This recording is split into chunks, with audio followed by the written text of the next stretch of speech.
Hey there folks, Santee at the Arizona Ghostriders here. What methods of carry did they use in the Old West? Let's check it out. There have been a lot of questions lately about the different ways Old Westians carried their sidearms.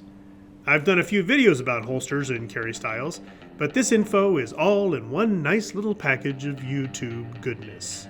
So, here you go.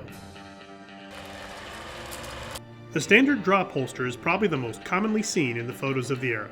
It puts the gun on the strong side, where one can bring their hand up and grab the gun comfortably and get it into position aligned with their shoulder.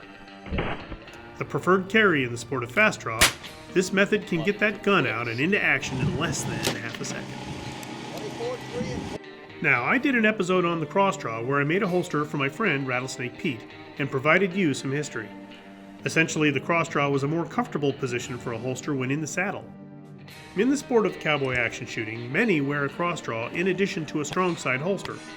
Most shooting stages require two guns, and this allows for the competitor to holster his or her empty gun, then draw the fresh one with the same strong hand. The border shift is a cool way to do this in a show. Really fun for the audience. Now, I get a lot of questions regarding two guns. I have two guns, one for each of you. I mean one on each hip. Although we see some frontiersmen packing two pistols, it is mainly a Hollywood affectation. Have fun negotiating two guns while sitting in these period narrow saloon chairs. I end up feeling as clumsy as Inspector Clouseau. The idea of having a gun in each hand was definitely prevalent though, especially if a lawman knows he's walking into a situation he may be outnumbered in. A version of the cross draw was the reverse draw, also known as the plains draw and the cavalry draw. Boy, that's a lot of names. Where the handler could pull the gun out smoothly by inverting his hand. This may seem odd, but it's actually kind of comfortable for some folks. However, it should be noted that it takes practice. You sure don't want to sweep your midsection while cocking back that hammer, which could result in you shooting yourself, which would be bad and embarrassing.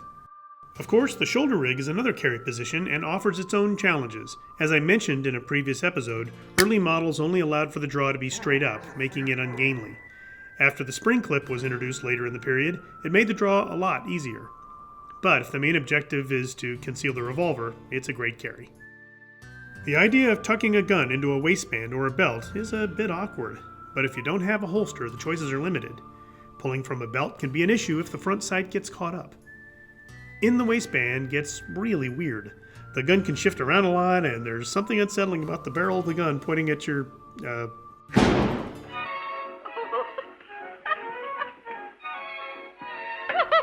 Anyway, this method was likely a temporary thing.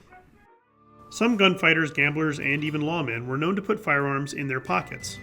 Folks like John Wesley Hardin recognized the importance of lining those pockets with leather. There was less fumbling with a stiffer pocket, and the leather does protect the gun a bit. Well, that's it for another episode. Hope you learned something.